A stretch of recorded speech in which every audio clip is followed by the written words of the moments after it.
España Sociedad Anónima y nos va a hablar sobre la situación de la industria manufacturera y contribución de la ingeniería industrial a la reindustrialización.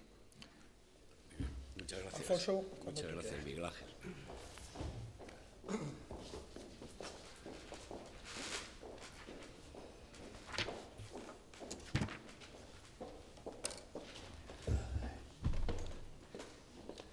Bueno, muy buenos días.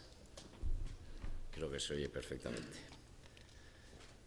Os voy a enseñar un poco algo que estamos haciendo dentro de la Comisión de Industria.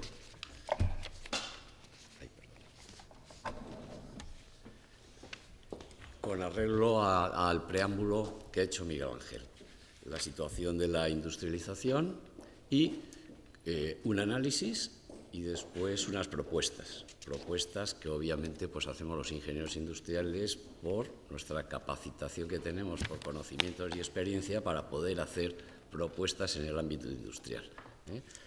Entonces vamos a ver un poco esto. Está claro que para tener una prosperidad en un país, esto está suficientemente demostrado, no hace falta mucho más, hace falta un equilibrio entre los sectores económicos. Ya sabéis, agricultura, industria, servicios, construcción, fundamentalmente, son los que la Unión Europea define. Pues bien, la industria tiene que aportar al PIB de los países una proporción suficiente para tener la base de poder establecer esa prosperidad. ¿Todos los países tienen que tener la misma base? No. Evidentemente, en Europa somos países muy diversos, con climas muy distintos, situaciones, etcétera, historia, etcétera, etcétera. Pero sí que es importante, absolutamente importante, tener un mínimo de este porcentaje de aportación de la industria al PIB de cada país. No se puede reducir al 5 y mucho menos al 0. Entonces, esta es una de las cosas en las que nos basamos. La Comisión de Industria del Colegio de Ingenieros y la Asociación de Ingenieros Industriales de Madrid, pues nos dedicamos a potenciar la utilización de técnicas y tecnologías que todos hemos utilizado en la producción, en la organización de las empresas, en la gerencia de empresas, y esto aplicarlo a cualquier tipo de industria. Hablando de industria con la terminología anglosajona, de que industria también es un banco, industria es un hospital. Es decir, lo que nosotros estamos aplicando y hemos aplicado en la industria manufacturera, si queremos centrarnos en una rama específica, se puede aplicar exactamente en otros sectores económicos, ¿de acuerdo? Y eso nosotros desde el colegio lo promovemos. Esta es la situación desde el año 2000 hasta el 2010, de cómo han evolucionado estos 4 sectores. Ahí lo tenéis bien claro. Vemos que nosotros la industria es el rojo, y veis que ha ido descendiendo desde el 18,8% de aportación al Producto Interior Bruto Nacional en el 2000 hasta el 14,8%, estaba en el 2010. Repuntó un pelín en el 2011 y del 2012 pues todavía no hay datos, ¿de acuerdo? Se ve que está un poco estabilizada entre el 9 y el 10.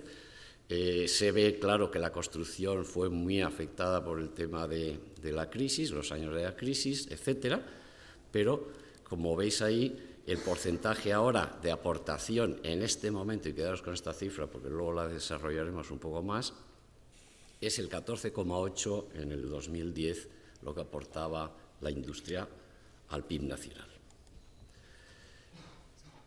Teniendo en cuenta esta desindustrialización que hemos observado ya desde hace un cierto tiempo, pues tanto desde el colegio como desde la asociación, pues ha habido una preocupación por ver lo que está pasando primero, analizarlo luego despacio y luego proponer ayudas. ¿Por qué queremos ayudas para mantener el crecimiento de los sectores industriales adecuados? Subrayo lo de adecuados, porque los tiempos cambian y probablemente habrá sectores industriales que tienen poco futuro y sin embargo hay otros que tienen más futuro. Potenciar la iniciación y el desarrollo sostenible de empresas, industrias, basadas principalmente en la innovación. Este es el motor, la innovación.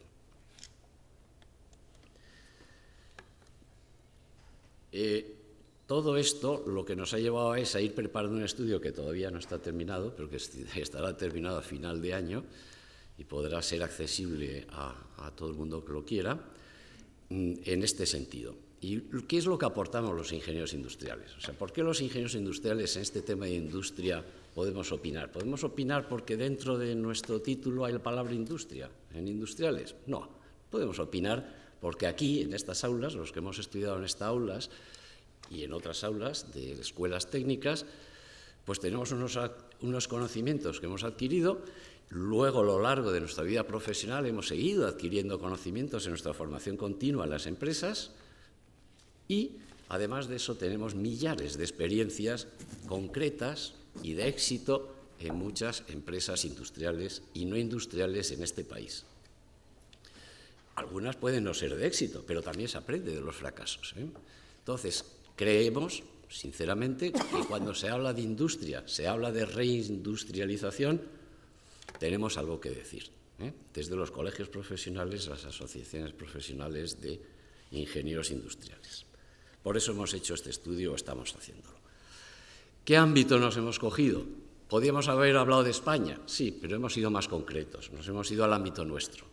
El colegio cubre, como bien sabéis, estas 3 comunidades del centro de España, Castilla-La Mancha, Castilla y León y Madrid, y aunque hay algunas provincias que no tenemos delegación, pero hemos cogido la comunidad entera, Albacete, por ejemplo, no, pero hemos cogido toda la Mancha entera, porque, entre otras cosas, no hay datos en el INE desagregados por provincias, entonces, por lo menos a nivel de comunidad. Y entonces hemos cogido, como veis, estas 3 comunidades. El ámbito del informe aporta al PIB nacional 284.000 millones de euros, que es el 26,5%, no es ninguna tontería, el 26,5%, es decir, más de la 1/4 parte del PIB de este país lo aporta las comunidades donde estamos nosotros y donde podemos, ojalá, influir más. El ámbito sectorial. Esto era muy importante y aquí sí que me gustaría deciros al final alguna puntualización. Si no veis bien las cifras, pues os las digo, no hay ningún inconveniente. Nos hemos centrado en el sector de industria manufacturera.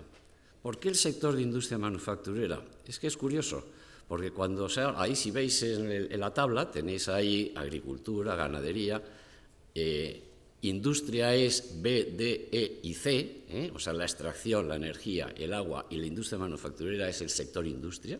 Las cifras que antes hemos dado de ese 14,8 es de ese trozo, construcción AF, y luego hay una gran cantidad de sus ramas y de sus sectores en servicios, que es la otra parte, ¿de acuerdo? Ahí tenéis los datos del año 2009, que sí están desagregados por ramas de la industria manufacturera. En el 10 y en el 11 todavía no, el INE no tenía estos datos estructurados así, y por eso hemos puesto el 2009 ahí.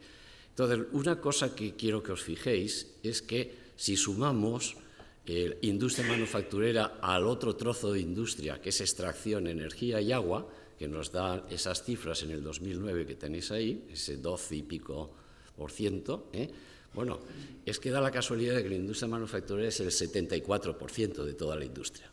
Esto es una cosa que a veces hay que reflexionar, porque mediáticamente es continuamente se habla de las empresas eléctricas, las eléctricas están arriba en energía, no son manufactureras. Se habla de las ingenierías, a Dios gracias tenemos unas grandes empresas de ingeniería con proyectos en el extranjero, de un éxito bestial, pero es servicios, eso no es industria, eso es servicios. No quiere decir nada, porque los ingenieros estamos en todos lados, pero cuando hablamos de industria vamos a ver si empezamos a separar y nos vamos a poner foco en lo que nosotros pensamos que en este momento, por otros argumentos que os vamos a decir, podemos hacer y ayudar más. Y por eso nos hemos centrado en la industria manufacturera, que es el 74% de la industria. ¿De acuerdo? Vamos a seguir. Es también muy importante para el tema de la productividad, que estamos hablando siempre de productividad, competitividad, etcétera, es muy importante los dos factores que veis ahí, ¿no?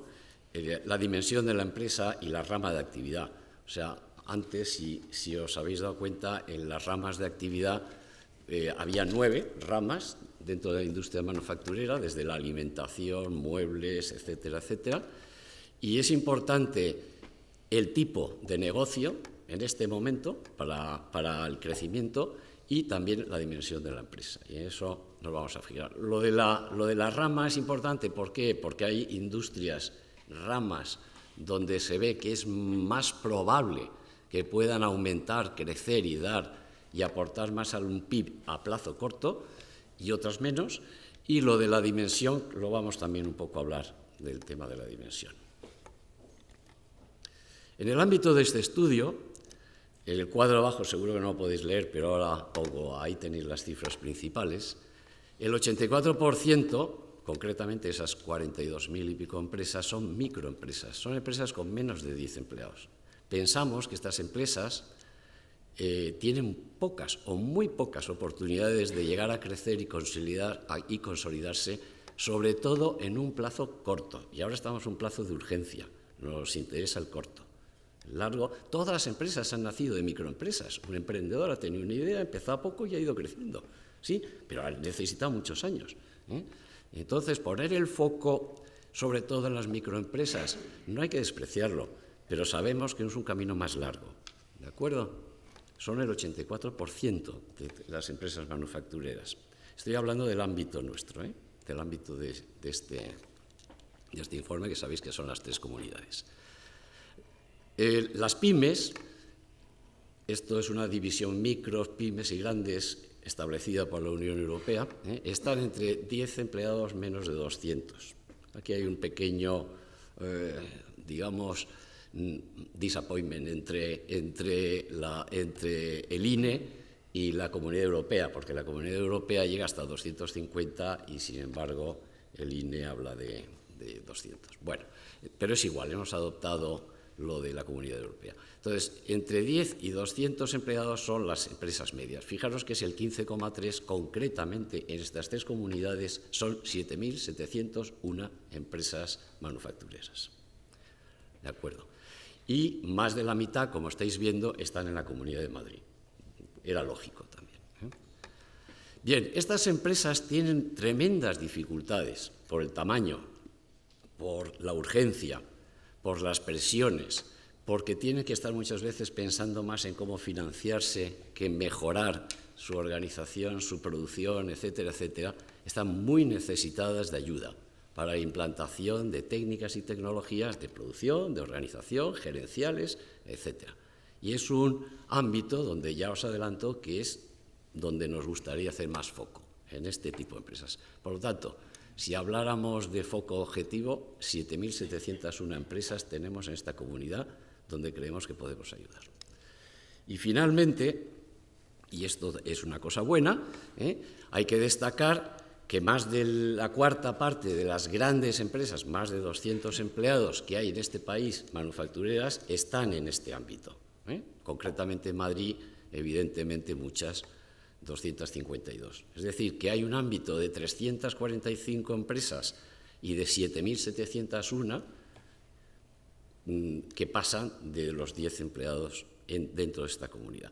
Las grandes tienen la ventaja, como todos sabemos, de por su propio tamaño, etcétera, etcétera, porque muchas son multinacionales, etcétera, tienen más facilidades de llegar a las ayudas de alguien que les pueda aconsejar vía consultoría, vía ingeniería, vía etcétera, que les pueda ayudar a mejorar la productividad, la competitividad, etcétera. Las pymes son las que tienen más problemas. Las micros también, pero las pymes ya están establecidas. Esto es lo que queremos decir con esta transparencia. Entonces, nos centramos aquí. En cuanto a empleo, esto no voy a perder mucho tiempo, pero también porque sepáis algunas cifras, pues casi 500.000 empresas de estas comunidades trabajan en la industria manufacturera. Y se ha perdido un empleo, un 26% de empleo en estos últimos años, es más de lo que se ha perdido en servicios y bastante menos de lo que se ha perdido en construcción. Pero bueno, que sepamos que también damos empleo en estas empresas a 500.000 de personas. La metodología que hemos empleado para hacer el estudio, y no podía ser de otra forma siendo ingenieros, está basada en que lo que no se mide no se puede gestionar. Esto lo sabemos muy bien los ingenieros. O sea, fijaros que enseguida que nos enfrentamos a un problema pedimos datos. ¿Cómo estamos? Por indicadores. Si hay que medir una plancha, pues en centímetros. Si hay que medir la superficie, etcétera.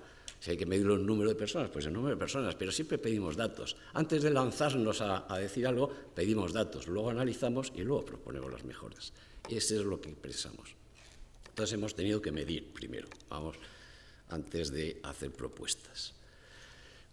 ¿Qué mediciones hemos hecho? Pues hemos comparado los datos de España con la comunidad, con los 27, ya sabéis que hay divisiones, la UE de 15, de 16, bueno, la de 27, que es la más, hemos elegido la de 27, y también, dentro de esas comparaciones, también lo hacemos con los mejores de la clase, Estados Unidos, Japón, Corea, depende en un sentido.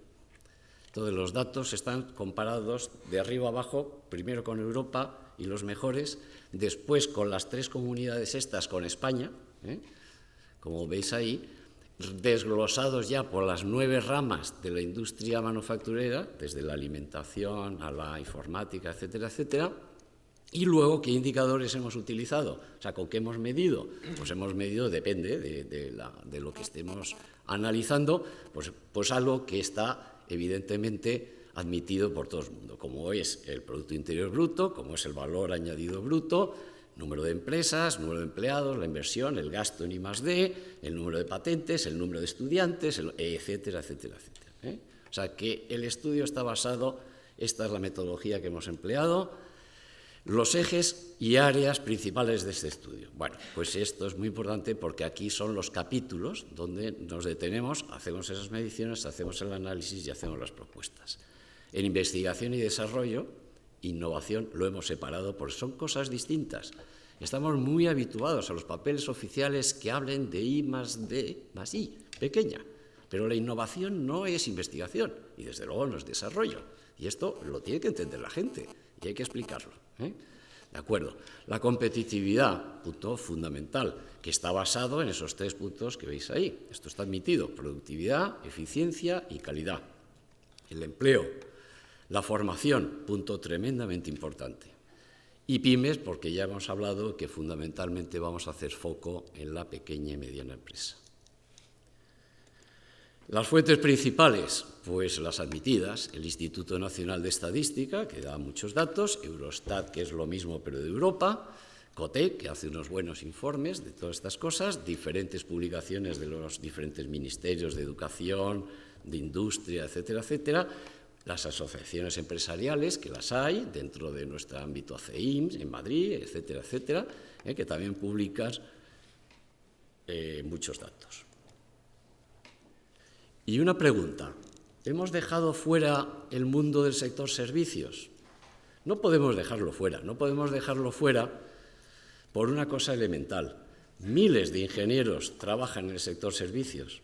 Muchos de nosotros trabajan y han trabajado en el sector servicios, miles. Entonces, por eso podemos hablar también mucho de cómo mejorar las cosas en las empresas de servicios. Por eso, y porque también creemos que se pueden aplicar, este es el primer argumento, ¿no? La preparación académica que tenemos, la experiencia real de miles de ingenieros trabajando en la construcción y en los servicios, y la otra, que no deja de ser importante, es que muchas, y esto lo definimos a fondo, muchas de las técnicas y tecnologías que se usan en producción, que se han usado en producción, en organización de empresas industriales, en la gerencia de empresas industriales, son absolutamente igualmente aplicables en los servicios, absolutamente aplicables.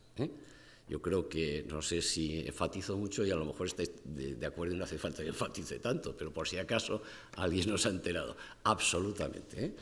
Mucha gente que ha trabajado en la industria, luego ha pasado a servicios, ha aplicado aquello que ha aprendido en la industria y que es aplicable en la empresa de servicios donde está y los resultados han sido beneficiosos de todo punto. Decía Mando de Miguel ayer, hablando de los ingenieros, la innovación, etcétera, que al final, ¿qué es un ingeniero? Un ingeniero al final te enfrentas a un problema, pides datos o los obtienes, lo analizas y antes de lanzarte en la piscina analizas las cosas y haces unas propuestas, pero unas propuestas valoradas, unas propuestas medidas. No quiero ser bueno, eso no vale, tiene que ser.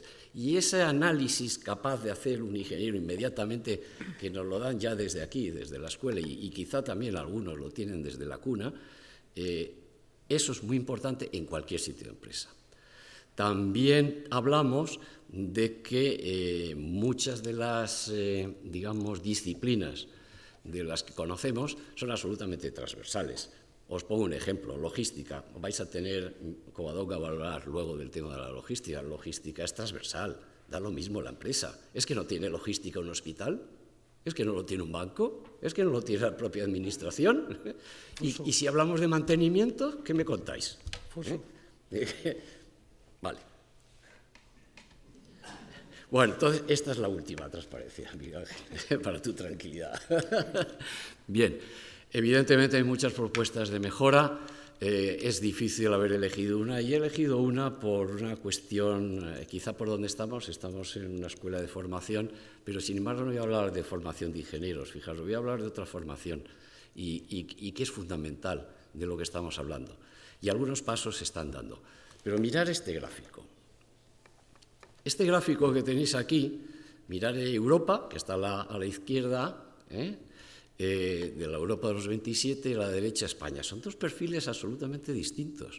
Esto nos dice porcentaje de población ocupada de 25 a 64 años según los niveles de formación o de educación. Arriba, en la parte superior, lo que podría ser la cabeza de la figura, es la gente que solamente tiene la formación obligatoria, que bueno, esta es la clasificación europea de ISTE, pero formación obligatoria, la que recibimos en las escuelas, en los colegios, formación obligatoria. Bien, de entre los 25 y 64 años, en Europa, de la gente que está ocupada, el 23% es de este tipo, con este tipo de formación. Fijaros en España, el doble. Ahora fijaros abajo, en los pies. La educación universitaria, gente que está trabajando con formación universitaria y posgrado. En Europa son el 27,8%, en España el 34%, ahí nos pasamos. Pero esta disparidad y esta polaridad entre gente apenas preparada para trabajar en algo que pueda ayudar a la innovación y gente súper preparada, lo que hace es que la parte del medio es muy delgada. ¿Y cuál es la parte del medio? La formación profesional, fijaros qué tontería. Esto se ha perdido en España. Nosotros, los que tenemos más años, hemos trabajado con maestros de taller, hemos trabajado con aprendices, con oficiales, etcétera, etcétera. Una cosa es la formación profesional, se ha perdido muchísimo en este país. Y la gente que trabaja en la formación, que ha aprendido, que ha estudiado en la formación profesional, es la base con la que luego podemos implantar las innovaciones, los desarrollos y la investigación. Sin esa gente ya podemos ser 2.000 ingenieros en una empresa. No hacemos nada. Ellos son los que luego, con las ideas, juntos, en equipo, o con las ideas que pongan los de educación superior, tienen que implantarlas y ellos no hacemos nada. Fijaros qué desastre. Este peso de los dos extremos, como digo, nos deja absolutamente inermes en este tema. Se están haciendo cosas, estáis oyendo hablar de formación dual. Por ejemplo, en formación profesional en España, ¿sabéis las especialidades que hay en la formación entre todas las comunidades? Entre 30 o 40 especialidades. Concretamente, para la industria, 9. ¿Sabéis cuántas tienen en Alemania? 350. ¿Son tontos los alemanes? ¿Son tontos los suecos y los austriacos y los demás que están en la cintura de engordadita que vemos en la izquierda? No, porque las cifras no lo dicen. Entonces, nosotros, y con esto termino, una de las propuestas es la formación profesional dual. La formación profesional en este país es 20% de prácticas, 80% de teoría. En Alemania es lo inverso. Esto es típico de Pareto, lo inverso. 20% en las aulas, 80% en las empresas. Han buscado una forma de que las prácticas no se hagan tampoco en los laboratorios de las escuelas, las hacen en las empresas y además a los alumnos les pagan. Fíjate qué bien. Esto se hacía antes, lo hacían las propias empresas, no existía entonces la formación profesional. Entonces, se están haciendo, cuidado, no quiero decir que no exista en España esto, se hablan los ministerios, etcétera, etcétera, y hay pilotos. Lo que vemos es que va muy lento. Esto tiene que darse un apretón, evidentemente. Y con eso termino esta primera exposición. Muchas gracias.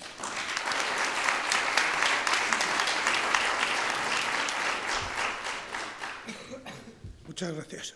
Vuelvo a insistir un poco en respetar los tiempos, porque si no, no va a dar tiempo. A continuación, nuestra compañera María Covadonga Fernández Terres, directora de logística, jefe de logística y compras, jefe de informática y jefe de producto en diversas compañías del grupo Unilever, y además consultora independiente en cadenas de suministro de bienes de grandes consumos, nos va a hablar sobre las cadenas de suministro. Covadonga, cuando quiera. Bueno, buenos días a todos. En primer lugar, y muy rápidamente, porque Alfonso yo creo que se ha comido parte de mis 10 minutos, pues... ¿Perdón? Vamos a ver, cada momento PPTA, sí, pero en la forma de sin notas. Si puede ser, ¿eh? Vamos a ver. Yo creo que va a ser mejor aquí. Voy a probar a ver cómo es hacia adelante o... Con esto mejor, sí, no con esto. También, pero con vale. Vale. Bien, yo quiero agradecer muy rápidamente al colegio la oportunidad que me da de poder volcar alguna de mis experiencias en este ámbito y en este impulso que tenemos todos de reindustrializar la industria, y también decir que estoy muy contenta de poder hacerlo en la escuela, porque me siento un poco en casa. Es aquí donde yo he estudiado y, bueno, me encuentro en casa. Bueno, yo voy a empezar ya directamente. Vamos a ver si acierto con el botoncito esto. Bien, es lo único que os voy a pedir, que leáis directamente esta transparencia. Las otras las voy a comentar y van a ser solamente como un índice de lo que estoy diciendo, ¿no? Lo que yo digo aquí es que lo que se ve en la pantalla es tan obvio que solo voy a comentar en mi exposición aquello que yo entiendo que puede ayudar a mejorar la cadena de suministro.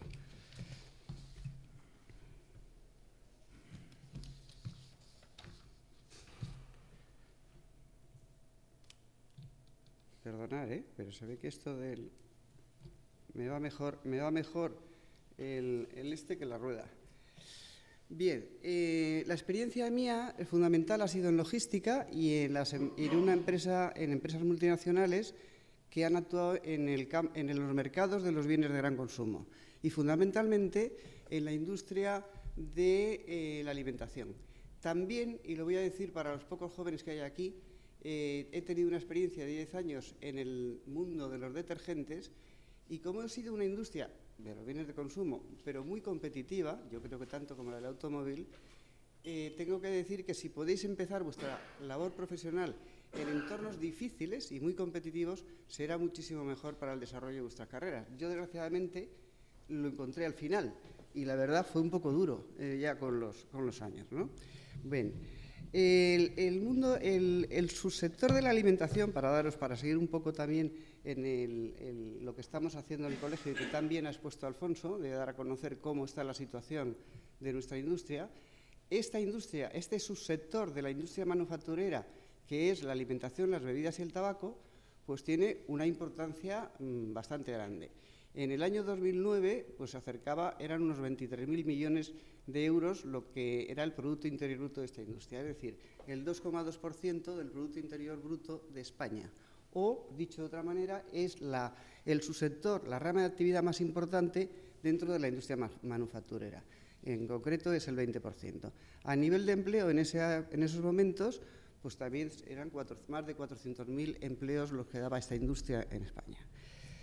¿Qué ha pasado? Pues ha pasado, desgraciadamente, que a partir del año 2008, como hemos visto también en las presentaciones anteriores, todo en España ha ido cayendo y ha caído el PIB de España y ha caído el nivel de empleo. En la rama de actividad de alimentación, bebidas y tabaco ha caído un poco menos su Producto Interior Bruto y ha caído un poco menos que lo general también el nivel de empleo. Pero evidentemente ha caído, en el nivel de empleo concreto, en lugar de un 6,4, ha caído un 6,2%, y eso indica que también este sector, aun siguiendo siendo bastante potente, necesita también de una importante revitalización. Bien, está claro que el entorno en el que nos movemos son la globalización, la alta competitividad y una exigencia importante de los clientes. Nos hemos hecho consumidores muy exigentes en todos los terrenos. Las respuestas son obvias y la hemos oído, yo creo que en todas las charlas. A la globalización de los mercados hay que responder internacionalizando las marcas, los productos. A la alta competitividad, disminuyendo precios, aumentando la calidad, con diseños más especiales o más sofisticados. Y a las exigencias de los clientes con un mayor nivel de servicio. Bien, entonces, estas respuestas que todas las organizaciones van a dar, unas más focalizadas en un punto, otras en otro, ¿cómo van a afectar a la cadena de suministro? Pues está claro que el mover las mercancías por todos los continentes o por todos los puntos de la geografía mundial va a afectar muchísimo al transporte. Y especialmente el transporte va a ser continental, intercontinental e internacional. Y especialmente también a todo el proceso de gestión aduanero, que es muy complicado. El tener que disminuir los precios, pues evidentemente va a afectar a la producción, a la distribución de los productos y a la producción entendida como desde el inicio, como aprovisionamiento, fabricación y envasado. A la distribución, entendida como almacenamiento y transporte del producto y reparto final. Y, por supuesto, en este momento, con todas las preocupaciones medioambientales y toda la responsabilidad de las organizaciones y de cada uno de nosotros con la sociedad y con el medio ambiente, pues no podemos olvidar que la cadena de suministro va a ser cada vez más de bucle cerrado, es decir, los productos vamos a tener que reutilizarlos o reciclarlos. Entonces, en este otro aspecto también ahí hay una serie de operaciones que producen coste y que tenemos que intentar optimizar. Bien, el mayor nivel de servicio, pues eso va a influir en el subproceso de la cadena de suministro de planificación, en la gestión y en la ejecución de todas las operaciones que componen esa cadena. Y que aquí proponemos un modelo en el cual lo que vemos es que esas subcadenas de la cadena de suministro, que son los planos de la gestión y los planos de la ejecución, desde la planificación de materiales hasta la distribución física del producto, la tenemos que desarrollar de una manera absolutamente integrada entre nosotros, entre las partes distintas de esa cadena y, sobre todo, con la parte externa, que los más inmediatos son los proveedores y los consumidores. En este caso de cadena de suministro, normalmente en los bienes de consumo, los clientes. La cadena de suministro tiene un contacto inmediato con el cliente, con el distribuidor.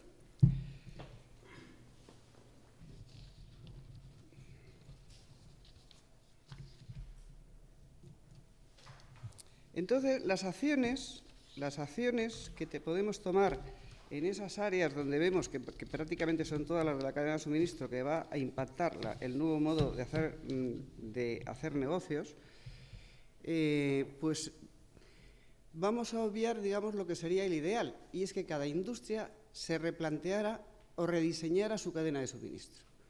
Porque hoy, con las posibilidades sobre todo tecnológicas, sobre todo de automatización de tareas y sobre todo de poder de tener información y poder de comunicación, pues cualquier industria que no tenga estos elementos, solamente el introducirlos le va a producir una eficacia y unos beneficios importantes, tanto en servicio como en menores costes, ¿no? Pero digamos que como posiblemente, y sobre todo esas industrias a las que en la comisión en donde estamos trabajando, como ha explicado Alfonso, vamos a ir a unas industrias más bien medianas, es poco probable que puedan gastar el tiempo y el dinero necesario para rediseñar toda una cadena. Pero sí que pueden hacer sistemáticamente determinadas acciones encaminadas a esos objetivos. En el plano estratégico en concreto siempre se puede estar atento a la legislación. Un cambio, por ejemplo, que pueda haber a nivel ya nacional en los tiempos en que se puedan circular los camiones por la carretera, pensando en quitar, digamos, en facilitar el tráfico del ciudadano. A lo mejor se llega a situaciones en las que no se permite el tráfico de mercancías en un momento determinado. Eso puede incidir enormemente en un replanteamiento de los plazos de entrega y puede incidir enormemente en unos mayores costes, por supuesto. En la integración con la propia empresa. Sería absurdo pensar que en la cadena de suministro se tiene una estrategia de servicio excelente cuando la empresa lo que está vendiendo son marcas. Sin embargo, si la empresa lo que está vendiendo es transporte, es lógico que la cadena de suministro tenga un objetivo integrado con el objetivo de la empresa, claro, con la estrategia total de la empresa. Tenga un objetivo de plazo de entrega urgente. La coherencia con el resto de las áreas funcionales pues es una cosa que en mi experiencia no siempre está resuelta y hay que verlo con cuidado, fundamentalmente la no duplicidad de funciones. Y en el plano de la gestión, pues vamos a volver a hablar de la integración, todo el mundo y todas las ponencias han hablado aquí de ello por lo importante que es, de la innovación y de la tecnología. La integración entendida como el trabajo conjunto de todas las áreas funcionales y también conjunto con los proveedores y con los clientes. La innovación, creo que Alfonso lo decía antes, es claro que hay que definirlo. Yo, como definición sacada de la práctica, digo que la innovación es hacer otras cosas que las que estamos haciendo o las que estamos haciendo, hacerlas mejor. Y que eso es una cosa que tiene que quedar muy claro y por eso decía Alfonso, eso es una cosa muy inmediata, muy de aplicación fácil muchas veces, simplemente es de caer en qué otra cosa o que de otro modo lo puedo hacer. Y eso es una cosa muy distinta de la investigación y desarrollo, que son buscar conocimientos para aplicaciones quizá en un futuro o, en fin, si salen. Y la tecnología, pues también quiero definirla. Es el aprovechamiento práctico de los recursos y procedimientos disponibles y constantemente y eficazmente ese aprovechamiento.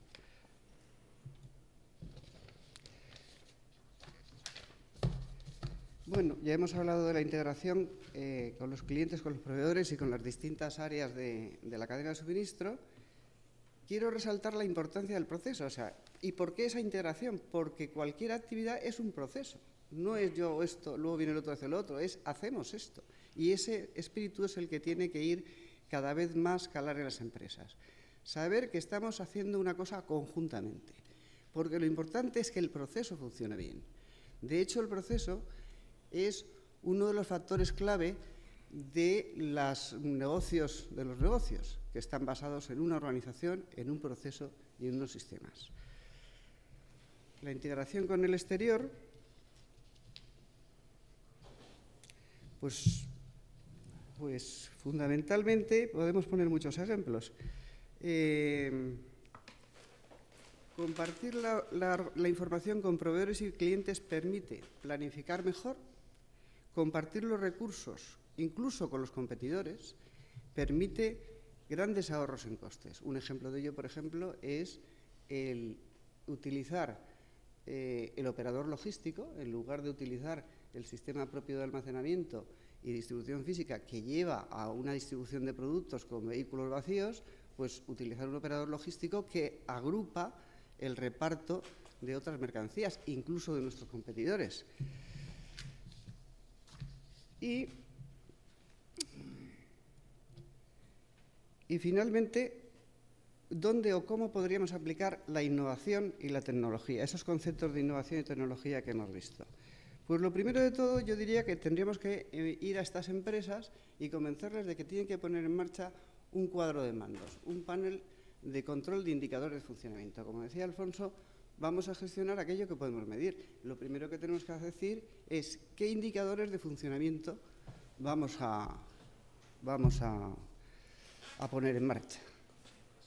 Aquí hay un montón de ellos, no vamos a revisarlos todos, pero sí que me gustaría y recalco ahí en la pantalla se ve dos temas. Usar las tecnologías de información y comunicación. Usar los sistemas de reposición automáticos. Y quiero mencionar algún ejemplo.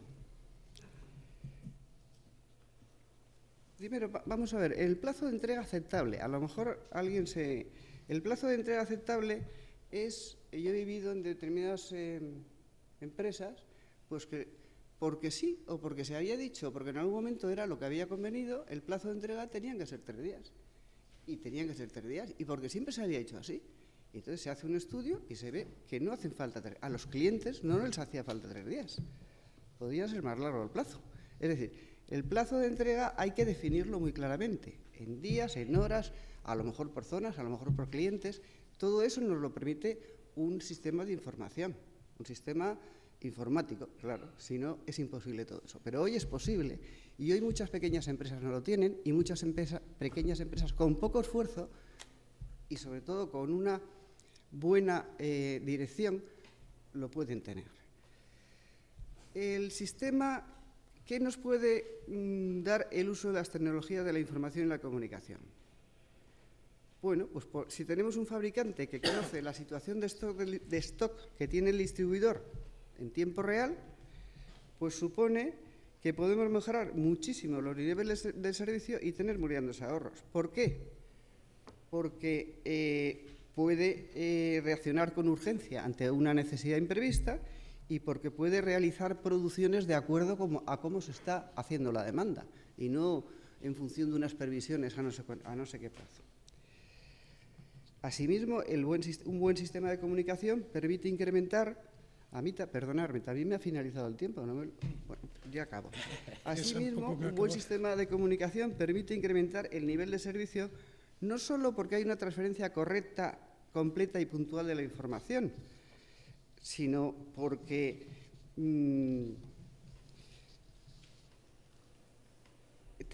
vamos a ver, perdonad que me he perdido un momentico en esto del tiempo. Bueno, porque permite, y eso es importantísimo, ante incidencias, el buen sistema de comunicación permite una reacción rápida y urgente. Y cuando hay una incidencia a la que se puede atender rápidamente y bien, es como si no hubiera incidencia.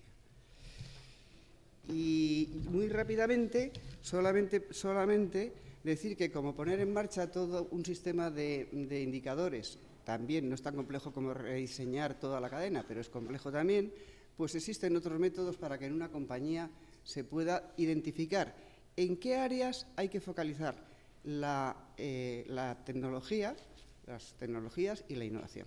Uno de ellos es la intuición. Más o menos todos sabemos de qué pío cojea cada persona. Y todas las organizaciones también saben dónde tienen algún fallito. Tenemos comentarios de clientes, por supuesto, que nos hacen ver como los comentarios de nuestros enemigos, estupendos. Nos hacen ver qué parte nuestra tiene algún fallo. Reclamaciones de consumidores, aunque este no es un país muy acostumbrado a eso, pero que también podríamos fomentar. Y finalmente, el peso de las actividades de la cadena de suministro. No es lo mismo una cadena de suministro donde hay un montón de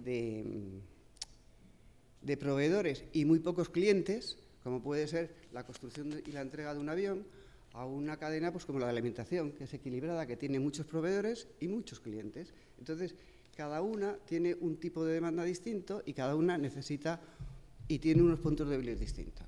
Y finalmente podemos acudir al sistema de identificar las debilidades y identificar también las fortalezas, y en las fortalezas ver las oportunidades. Con esto...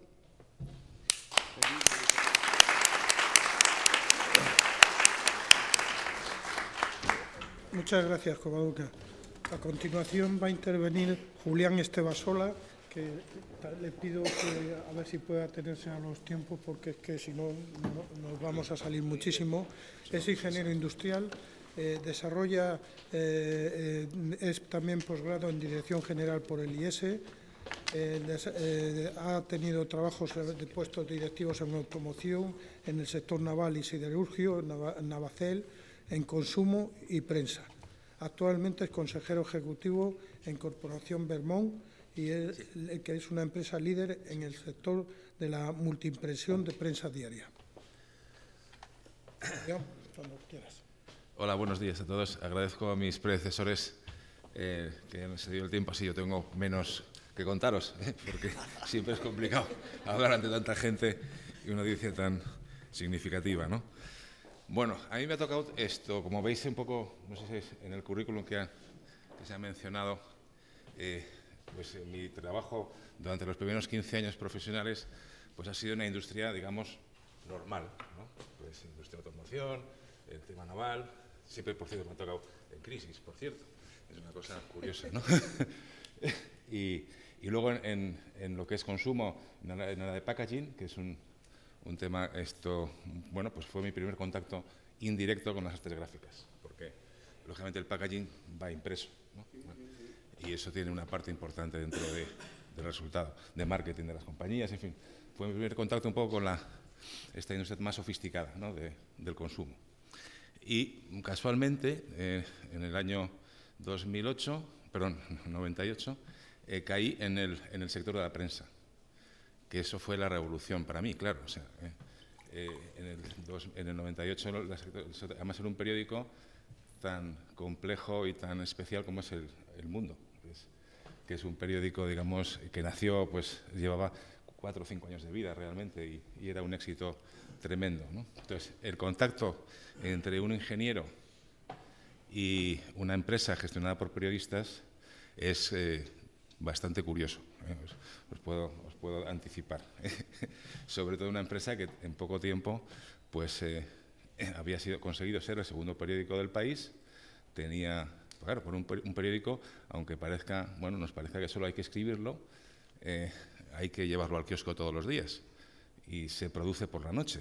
Y lo que Covadonga comentaba de la cadena de suministro, pues el periódico lo entregan, o sea, el contenido, a las 10:30 de la noche y a las 7 de la mañana o a las 6 tiene que estar en todos los kioscos del país, lo cual, y además a las 11 ha caducado, más o menos.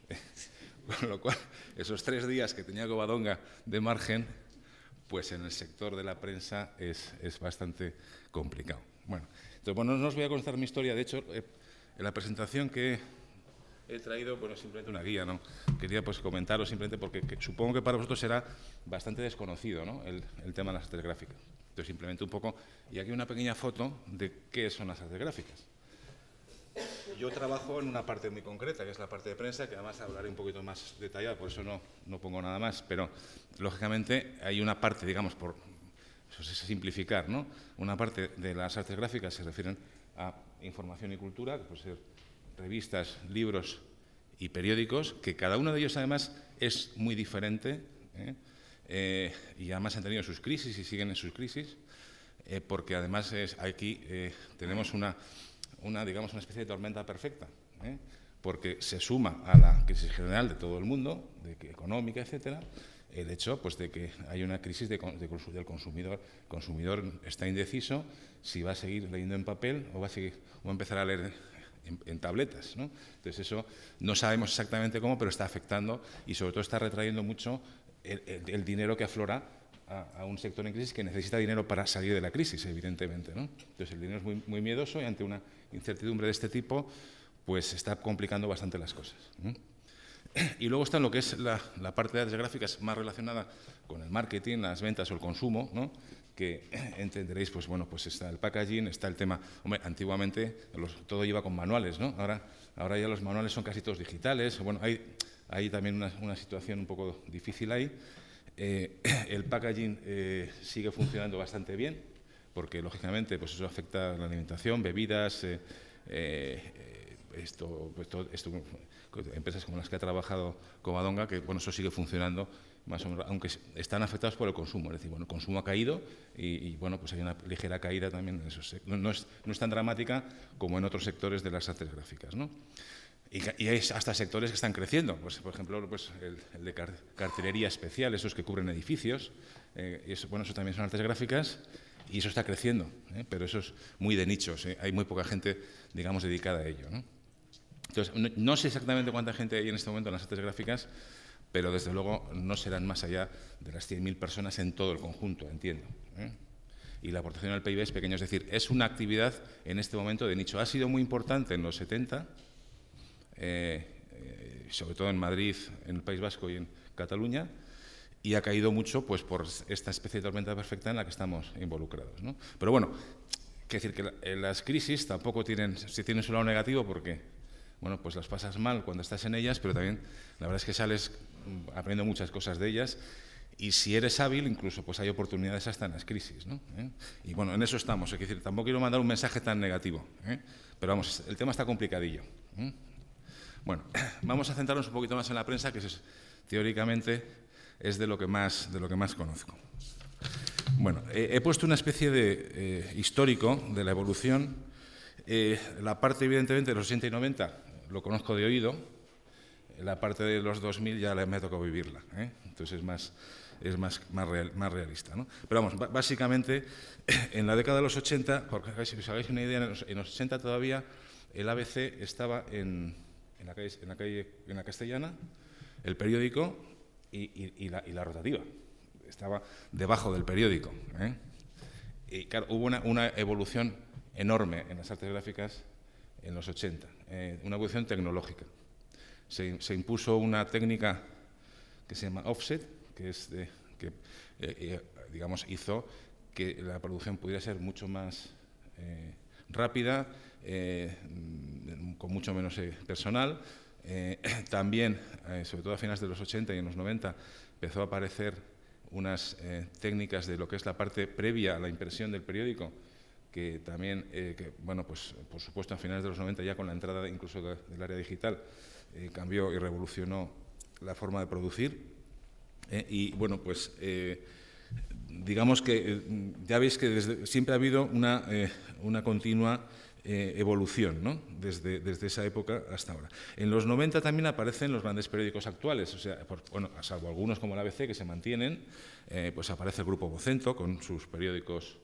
O sea, hasta los 80 el Grupo Vocento era un grupo muy poco conocido, era local, ¿no? A finales de los 80 o principios de los 90 compra la ABC, me parece. Entonces ya la cosa coge otra dimensión. Aparece El País y aparece El Mundo, digamos que son hoy en día los que configuran un poco el mapa de la prensa actual en España, ¿no? Bueno, entonces, ¿qué infraestructura industrial tiene un periódico? Bueno, pues un periódico, bueno, un poco más adelante veréis una planta, la última planta que he tenido la suerte de poder poner en marcha, digo porque será la última seguramente, por lo menos en España. No creo que nadie haga una inversión, porque es una planta de impresión, esta última, por ejemplo, fueron 62 millones de euros, cosa que para un periódico pues es mucho dinero. Y hoy en día yo creo que ya no se lo van a poder permitir, ¿no? Entonces, digamos, la infraestructura de un periódico necesita una planta de ese pelo, de unos 60 millones de euros de inversión, con unas 60, 80 personas trabajando en ella. Y eso para producir en un punto, o sea, porque si tiene distribución regional, como ocurre con los periódicos nacionales, pues es todavía mayor la inversión. Entonces, en los 80, pues la infraestructura era así, cada uno tenía su instalación, ¿no? Y se lo podían permitir. Y la planta trabajaba pues desde las horas necesarias para que ese periódico saliera a la calle. Y si no, pues si lo hacían en 3 horas, pues el resto del tiempo pues iban a su casa. Y así funcionaban. Y no pasaba nada, ¿no? Eso, cuando la primera crisis de la prensa, lógicamente, pues eso, sobre todo a finales de los 90, vieron que esto no era sostenible y empezaron a aparecer los primeros plantas que imprimían para varios periódicos. Entonces, que compartían, un poco lo que decía antes Covadonga también, bueno, hay que compartir infraestructuras, si no compartes infraestructuras no puedes sobrevivir, ¿no?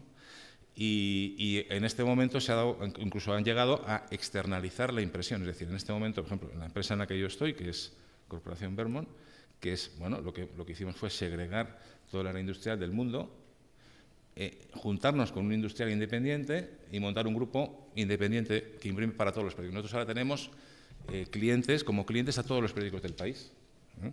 Entonces imprimimos para Vocento, imprimimos para El Mundo, Unidad Editorial, para Prisa, evidentemente, para La Razón, en fin, imprimimos prácticamente para todos. Ahí veis un poco esto. Yo creo que esto lo voy a pasar, no sé cómo, esto así. Bueno, ahí veis un poco las plantas que tenemos, ¿no? Bueno, esto ha ocurrido digamos, esta empresa la creamos en el 2008. Bueno, ha ocurrido recientemente, es decir, ha habido una evolución de que cada uno tuviera su planta, a que incluso las plantas estén fuera del entorno del periódico. ¿Qué ha ayudado a ello? Porque, repito, con los periodistas es muy complicado gestionar. Pues el que la situación económica no permitía otra cosa. Y eso es lo bueno que tienen las crisis, que hasta los periódicos han tenido que revisar sus procesos para poder adaptarse a un horario compartido, porque las plantas siguen abiertas de 10:30 de la noche a 5 de la mañana. Y en ese tiempo hay que imprimir, en vez de un periódico, 5, y hay que adaptarse al horario que tiene cada uno, al hueco de máquina, ¿no? Entonces, bueno, esta es una planta tipo, veréis, no sé si se ve, no creo que se vea muy bien, pero vamos, está una nave central, no sé cómo, si hay un puntero, sí. Esta es una nave central, ¿no? Que es donde está, digamos, una rotativa, previamente hay un almacén de papel, la rotativa, el área de manipulación y la salida de ejemplares, ¿no? Básicamente es el funcionamiento, ¿no? Veis que esta planta, por ejemplo, aquí en esta planta se está imprimiendo en este momento El Mundo, Marca, Expansión, el Financial Times y creo que alguno de extranjero que pequeño que no conozco, ¿no? Pero no, que no me acuerdo. Pero vamos, básicamente es que es una producción muy importante, ¿no? Para el área de Madrid. Bueno, entonces, ¿cuál va a ser el futuro de los periódicos? Pues bastante negro, la verdad, en lo que es las artes gráficas, bastante negro. Pues va a haber pocos operadores y más grandes. Va a haber alguna otra corporación, Vermont, seguramente. Seguramente.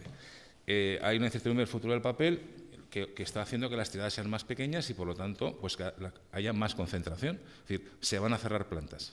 Eso es evidente. Se va a pasar de las 70 que hay ahora pues a 30 más o menos en los próximos 5 años. O sea, se va a reducir más de la mitad. Se va a tener que mejorar la gestión de las compañías. Hombre, en un grupo como el nuestro, por ejemplo, pues es más fácil porque tienes, digamos, que estás obligado a gestionar mejor. Y en un grupo más atomizado, pues depende de cada uno, ¿no? En este caso, bueno, pues esto irá mejor. Habrá mucho impulso en la gestión.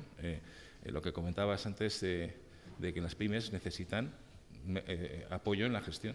Pues eso va a ocurrir y es necesario y en los próximos años va a ser tal. Y luego, evidentemente, va a haber excedentes de maquinaria, lo cual abre oportunidades. Abre oportunidades, pues porque, lógicamente, en España la prensa va a menos, pero en África y en Latinoamérica va a más. Y entonces allí están como estábamos nosotros en los 80, y entonces habrá que, pues el proceso será el mismo. Irán de plantas centralizadas en las capitales a plantas locales, y luego después de plantas locales irán a plantas multiimpresión, etcétera. Y eso, bueno, pues ahí estamos algunos, pues colaborando con los editores latinoamericanos en definir un poco esa estrategia de desarrollo, ¿no? De hecho, mañana concretamente vienen 150 editores latinoamericanos a ver la planta esta de MECO y vamos a hablar de estos temas con ellos, ¿eh? Y básicamente, ¿qué estamos haciendo aparte de esto las empresas? Pues que vivimos de esto, pues como ya nos han metido el miedo en el cuerpo con esto del papel, pues estamos también haciendo inversiones en digital, lógicamente, ¿eh? Entonces, para convertirnos estratégicamente en, digamos, el soporte del contenido en cualquier medio. Y entonces vamos a intentar, y estamos en ello, pues también pues, crear esas infraestructuras digitales comunes para todos los periódicos. Ese es el gran reto de los próximos años. El sector de artes gráficas, pues como todos los sectores en crisis, se regenerará seguro. Y o sea, habrá artes gráficas después de la crisis, evidentemente. No sé cómo serán, quién quedará, quién no quedará. Seguramente el que más pronto reaccione, como en todos los sectores, será el que quede, y el que no reaccione, pues no quedará. Eso como todo, ¿no? Y lo iremos viendo todos, ¿eh? Es muy poco tiempo para explicaros un poco todo esto, pero vamos, no sé si es suficiente. Espero que haya sido interesante, por lo menos. Muchas gracias, Julián.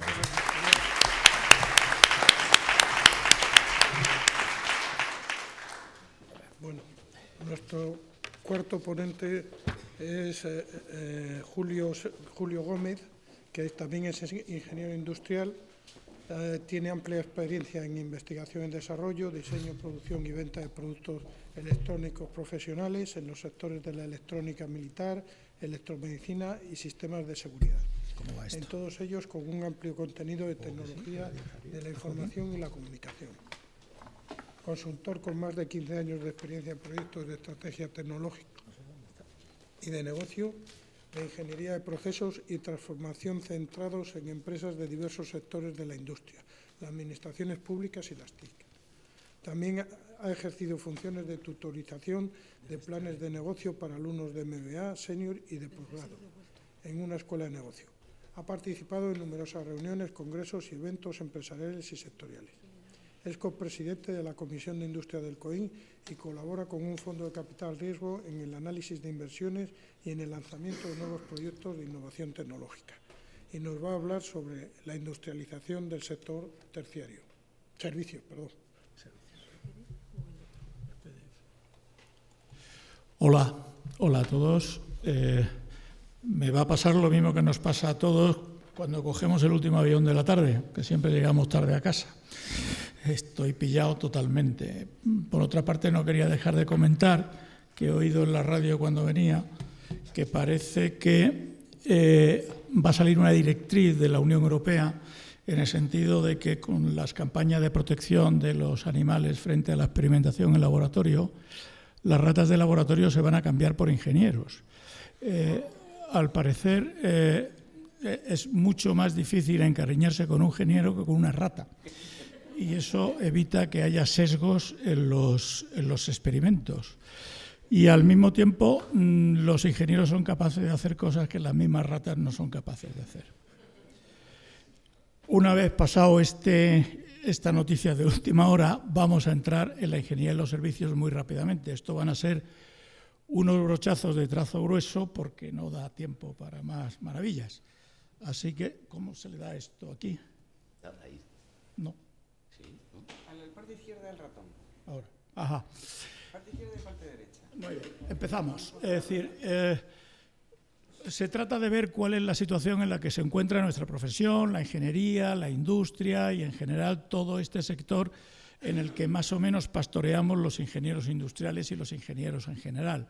Entonces, el concepto clásico de la ingeniería industrial está basado en grandes procesos, grandes activos, mucha gente, mucha jerarquía, un esquema de trabajo de por vida y unos mercados muy protegidos. Había aranceles por todas partes hasta hace poco y hasta que la Organización Mundial del Comercio empezó a tomarse en serio, pues bueno, cada uno tenía su corralito y iba tirando tranquilamente, ¿no? Esto está cambiando. Y yo lo podría mostrar si fuera capaz de encontrar la forma de... Ahí. Pues no pasa nada. No pasa nada. A mí me ha funcionado, sí. La rueda no me funcionaba. La rueda... Ahora. A mí me funciona la rueda. Se han descontrolado los ratones. Entonces, vemos que lo que es la industria, lo que tradicionalmente se ha entendido por industria, está en una situación muy compleja. Se está encontrando con nuevos desafíos, como son cosas de las que oímos hablar todos los días, pero que está operando, están actuando. La deslocalización, que en el fondo no es más que la ingeniería de siempre, la ingeniería que trata de ahorrar costes, la ingeniería frugal, que se llama ahora los finos y los pijos, es el reducir los costes y el procurar ahorrar al máximo en la producción de los bienes. Tenemos un entorno de cambio tecnológico disruptivo, y esto es importante que lo pillemos bien, y un entorno de desregulación que se entiende mejor. Es decir, la mundialización del comercio lleva a que cada vez hay menos normas que regulen mercados y que reserven cotos cerrados de caza y pesca, que en el fondo es lo que había. Entonces, por cierto, se me ha perdido una transparencia. Bueno, el cambio tecnológico disruptivo, que quizás sea el concepto menos conocido de estos tres que hemos puesto aquí, básicamente es un cambio tecnológico que provoca profundos cambios, no solo en la tecnología, sino en la sociedad y en las instituciones y en la política. Esto no es comparable a cualquier otro cambio tecnológico, como puede ser, pues, cuando sale el avión, una reacción. cosas. Es un avión que corre más, que llega antes, que cabe más gente. Es lo mismo, pero más. La televisión en color es la televisión de siempre, pero con color. Y la televisión era la radio, pero con imagen. El cambio tecnológico disruptivo es el que provoca profundos cambios en las instituciones. Es un cambio, para que nos hagamos una idea, sería una suma de los cambios que ocurrieron en el Renacimiento y de los cambios que ocurrieron con la Revolución Industrial. Estamos en ese punto, que nadie se equivoque, porque así están las cosas. Bien, esta es la situación. ¿A dónde vamos a...? Se genera una nueva economía, que es precisamente donde estamos en este momento. Una nueva economía que no es la antigua, pero con más de algo. Es totalmente una economía, con unas nuevas relaciones.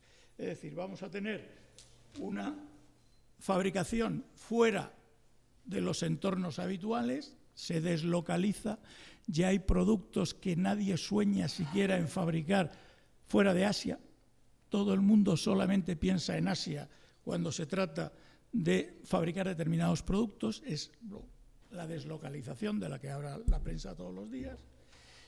Tenemos que han surgido unos nuevos campeones en este mundo, que son instituciones, empresas, organizaciones totalmente nuevas, que tienen un enorme poder, que tienen una enorme dimensión, desde el Banco de la China a Petrochina, a Samsung, a cualquiera de estos grandes actores de la industria, que no existían y que además todos estos grandes actores, ninguno es europeo y ninguno es occidental.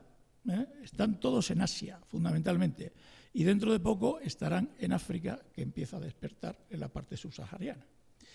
Entonces, para que tengamos una idea, en el ranking de patentes, que esta mañana se ha hablado aquí de patentes, pues Samsung, por ejemplo, que es una empresa coreana, por no hablar de IBM, que es un clásico, pues produce al año más del doble de las patentes que se solicitan en España. De las que se solicitan en España, solamente un 60% se concede. Ellos las tienen concedidas más de 6.000 patentes anuales. Eso da idea de que han entrado nuevos actores y que el mundo ha cambiado. Y además no ha cambiado en aspectos marginales, ha cambiado en aspectos absolutamente nucleares. Entonces, aparece un nuevo reparto internacional del trabajo. De hecho, la cadena de valor clásica que se estudia en los libros ha estallado y hay una cadena de valor de las actividades manuales y una cadena de valor del conocimiento que va por otro lado. La serie de Los Simpson, por ejemplo, se produce la cadena de valor de conocimiento en Chicago y la de producción en Corea. Y las dos funcionan perfectamente sincronizadas, produciendo capítulos semanalmente sin ninguna perturbación y a unos costos deslocalizados, como decíamos antes, que realmente son notables. Entonces, esto está fundamentalmente basado en la fuerza disruptiva que provoca la explosión de las tecnologías de la información y de las comunicaciones. Esta explosión, una vez más, triste es decirlo, pero lo tenemos que reconocer, hemos llegado tarde. Hemos llegado tarde y, de hecho, ni siquiera estamos siendo hábiles en encontrar las nuevas oportunidades que están surgiendo.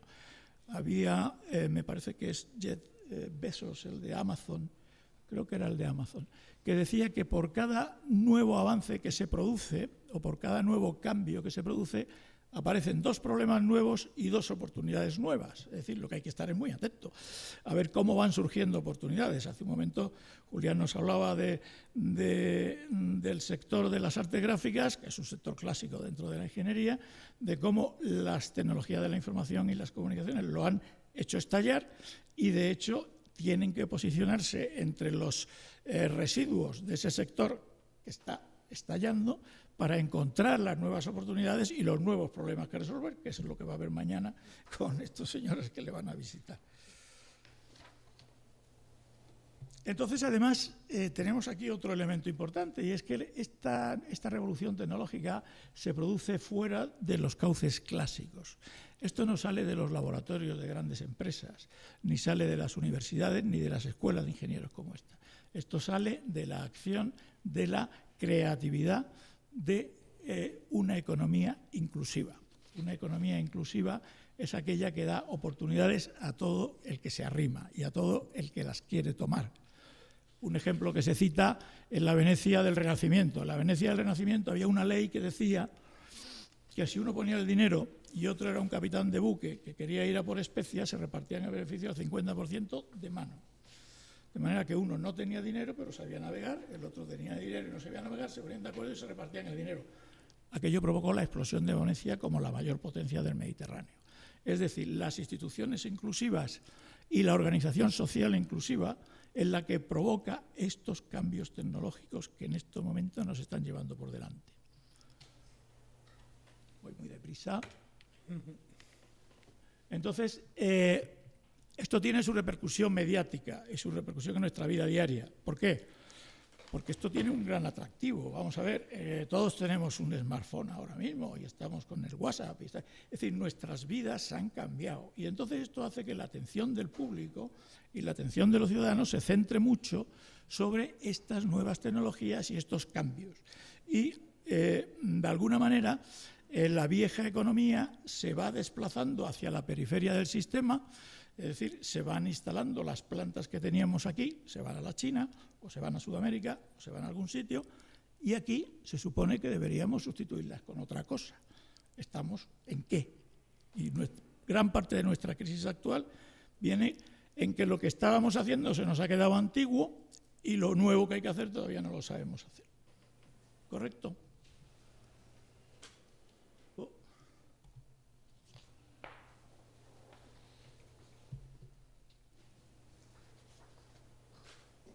Bueno, además esto tiene un pequeño añadido que viene a complicar el panorama, y es decir, la expansión de los acuerdos de la Organización Mundial del Comercio hace que desaparezcan muchos nichos y muchas triquiñuelas para proteger mercados que, a medida que la gente va aprendiendo, y sobre todo en Extremo Oriente la gente aprende, pero que muy rápido, hay cosas en las cuales todavía no se han dado cuenta, pero están en ello. Es decir,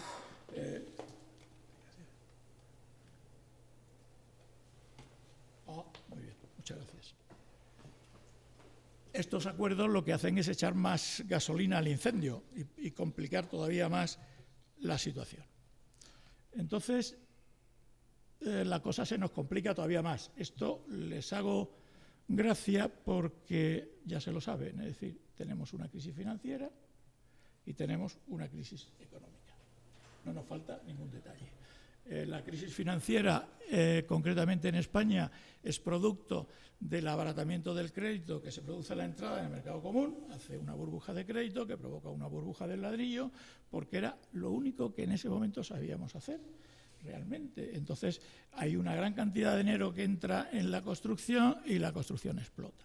A partir de ahí nos encontramos con una enorme crisis de deuda y una enorme crisis de deuda en toda la zona del euro. Y estamos tratando de resolver eso, pero todo esto, no lo olvidemos, se une a lo anterior que hemos contado. Se une a las dificultades tecnológicas de abrazar un nuevo paradigma de producción. Entonces, como veo que estoy ya en 3 minutos y tal, esto me estoy poniendo muy nervioso. Bueno, ¿qué hay que hacer? ¿O qué podemos hacer en esta situación? Sobre todo tenemos que tener muy claro lo que no podemos hacer, porque esto yo lo he oído mucho en los últimos meses. Hay quien cree que esto de la construcción se arreglará solo cuando mejore el crédito. Entonces, están ahí aguardando viviendas que no se venden y con unos descensos de precios muy limitados, porque esto, cuando fluya el crédito, volverá a ser como antes. Eso no va a pasar. Definitivamente no va a pasar. Y pretender volver a un antiguo modelo donde alguien se quedaba con una exclusiva de fabricación de algo, de Alemania o de Estados Unidos, montaba una pequeña planta en algún sitio y de una manera más o menos leal se hacía con un mercado semiprotegido, tampoco va a ocurrir. Eso ya no va a ocurrir. Eso pertenece al pasado, ha desaparecido. Entonces, no tenemos más remedio que poner nuestro foco en otros objetivos, como son un nuevo concepto de industria, una renovación de nuestra profesión de ingenieros y de nuestro ejercicio profesional y una adopción de los nuevos paradigmas industriales que son de uso y de aplicación con la nueva tecnología. Entonces,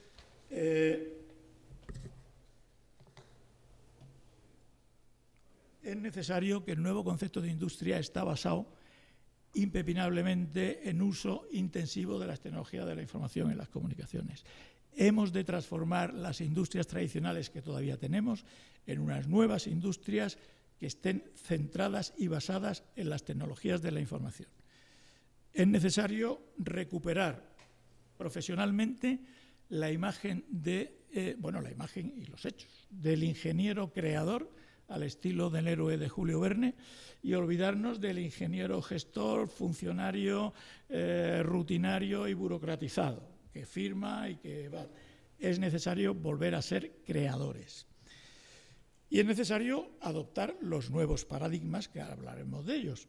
Y es necesario que pensemos en que los ingenieros industriales probablemente debemos transformarnos también en ingenieros serviciales. Esto es un mantra que vengo yo contando desde hace mucho tiempo. Y es decir, tenemos que dedicarnos a la industria y tenemos que dedicarnos al servicio. Hoy día, de hecho, antes lo ha contado Alfonso, una gran parte de nuestro PIB, la mayoría, más de 60 y tantos %, son servicios. Pero debemos dar servicios avanzados, servicios de calidad, servicios de ingeniería de punta. Lo que no vale es dar servicios de limpieza de las calles, que no digo yo que sean deshonrosos, pero hay que darlos, de transformar los servicios que damos en servicios de alto nivel.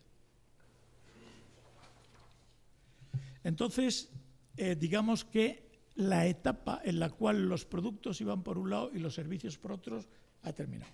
Ningún producto debe ir sin servicio y ningún servicio debe ir sin producto.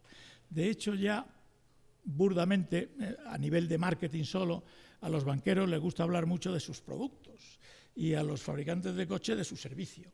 Es decir, hay como una necesidad de que esto vaya un poco en serio, pero todavía no hemos entendido que tenemos que generar servicios absolutamente personalizados y enfocados en el cliente que, dicho mal y pronto, cualquier producto que se puede meter en una caja y enviarlo por avión, nos van a ganar los chinos. No hay ninguna duda. Si todo es un producto que se envía por avión, perdemos. Si es un producto que tiene unos servicios añadidos, una personalización añadida y un afinamiento hacia las necesidades del cliente, adelantándonos incluso a sus expectativas, entonces podemos ganar. Si no, no ganaremos. Entonces, el truco o la clave está en superar siempre las expectativas del cliente. El cliente debe sentir que nos hemos adelantado a su idea y a sus deseos y que le hemos dado algo por encima de lo que él esperaba. Si todo lo que le damos es algo metido en una caja que a duras penas cumple las especificaciones y que le hemos vendido con un marketing más o menos engañoso, lo tenemos claro. Entonces, desde el punto de vista profesional, de los que estamos aquí como ingenieros, necesitamos hacer un cambio de mentalidad. Es decir, se han terminado las grandes organizaciones fabriles y si no se han terminado, se van a desplazar al Brasil o a la China o a Camerún. Los trabajos van a ser flexibles y las carreras van a ser flexibles. Se ha acabado en la posición de por vida donde te sitúas y el objetivo es estar aquí siempre, mientras esto dure. Hay que enfocarse a la ingeniería de transformación. Tenemos que transformar la realidad y tenemos que transformar los productos y tenemos que transformar los servicios. Y a eso debemos dedicar nuestro trabajo. El proyecto de ingeniería cambia en la dirección de convertirse en algo parecido a la producción de una película, donde aparece gente muy competente cada uno en su campo, de distintos puntos cardinales, puede que de España o puede que del extranjero, se reúnen durante un tiempo para acometer una determinada tarea, la cumplen, le ponen un lazo y se dispersan. Este es el futuro por donde va y donde las nóminas desaparecen, el trabajo por cuenta propia es clave y donde hemos terminado con el concepto de trabajo de por vida estable en una pirámide jerárquica, en una gran fábrica con muchas máquinas. Julio, y de hecho, Julio, por favor, resumes que ya estamos en el límite. ¿Ya estamos? Sí. Espérate que esto le vamos a dar. Sí, vamos a adelantar aquí un poquito esto. Bueno, estos famosos nuevos paradigmas de los que estoy hablando tanto, ¿cuáles son? ¿Qué es lo que cambia? La customización en masa, es decir, ha terminado la época de la producción en masa. Eso lo harán los chinos, no quiere decir que no se hagan productos en masa, se van a seguir haciendo, pero lo harán en Asia. Nosotros tenemos que enfocarnos en productos que sean personalizados en masa. De hecho, cuando yo voy a comprar un coche, voy a comprar un coche para mí, con unas características concretas que quiero yo y que me gustan a mí. Y quien dice comprar un libro, probablemente dentro de poco será un libro que me han impreso a mí, con mi foto en la portada, porque lo quiero así, y con una dedicatoria para mi hijo, porque lo quiero así. Es decir, customización en masa. Fabricación a medida del cliente, es decir, ya no vale, es decir, voy a tirar 100.000 ejemplares de este libro y se lo voy a vender a todo el que se menee. No. Customizado, centrado en el cliente, con productos y servicios conectivos continuamente, 24/7, lo que ahora llaman humorísticamente la conectividad Martini, donde estés y a la hora que estés. Es decir, todo está siempre conectado. Y eso tiene un aspecto muy peligroso para nosotros los profesionales de la innovación o de la transformación. Y es que la gente se lo sabe todo. Ya no es la época pre-Google, donde tú tenías determinada información que solamente la tenías tú y la manejabas como querías. Ahora todo el mundo se lo sabe todo. Y como todo el mundo se lo sabe todo, tienes que tener mucho cuidado en lo que estás ofreciendo y en las características de lo que estás vendiendo, porque la gente te va a contestar en tu mismo plano. Entonces, ya no tiene tanta importancia el volumen de inversión, tiene mucho más importancia la velocidad y la adaptación en el menor tiempo posible a los requerimientos cambiantes del mercado. Ya el que la fábrica sea más grande o más pequeña, probablemente que sea más grande es un lastre. Bueno, entonces ya llegamos, ya estamos llegando a la ingeniería servicial. Es decir, la ingeniería debe ocuparse también de los servicios, pero no de una manera vergonzante o marginal, se debe ocupar de una manera central. No es algo contrario a la ingeniería industrial, es algo que ya está indisolublemente unido a la ingeniería industrial. Entonces, hay montones de servicios en los cuales, de hecho, los ingenieros ya están actuando, pero de una manera como marginal y como secundaria, donde realmente una visión de ingeniería estrechamente vinculada a los productos es absolutamente imprescindible. La logística, que se ha hablado aquí antes, la industria cultural, que también hemos hablado de ellos, y la customización y la transformación de las industrias tradicionales. Por decir algo, si yo hago vajillas, no se trata de que haga 1000 vajillas, se trata de que tenga un sistema que permita producir vajillas a medida para clientes concretos que tienen unas necesidades concretas. Evidentemente, en teoría esto es más caro, pero gracias a la aplicación intensiva de las tecnologías de la información, esto se puede hacer a un precio absolutamente competitivo y se debe hacer. Y si no lo hacemos nosotros, lo hará otro. Es decir, cada vez que alguien dice que eso no se puede hacer, lo suelen interrumpir un par de ellos que lo están haciendo ya, y el ruido del que está con el martillo ya lo está haciendo. Entonces, este paradigma de la ingeniería servicial unido a la ingeniería de transformación, es decir, vamos a cortar ya esto, serían los dos mensajes finales del nuevo ingeniero y la nueva industria. Está basada en la transformación y está basada en los servicios. Es fundamental el que nos pongamos a incorporar intensivamente las TIC en todos los productos y servicios que tenemos ahora mismo en el mercado nacional y europeo, y tenemos que transformarlos en unos servicios a medida y centrados en el cliente. Por ahí es la puerta de salida de la crisis. Si no salimos por ahí, no vamos a salir por ningún sitio. Muchas gracias. Julio.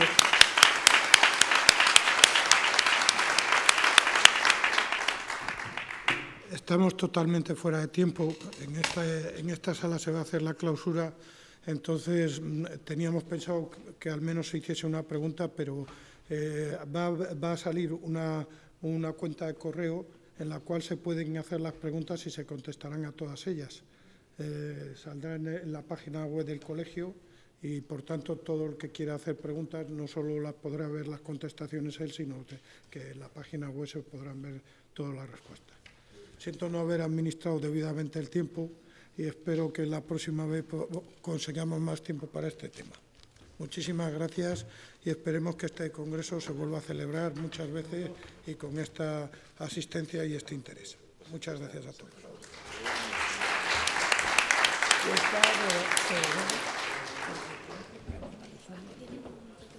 Muchísimas gracias.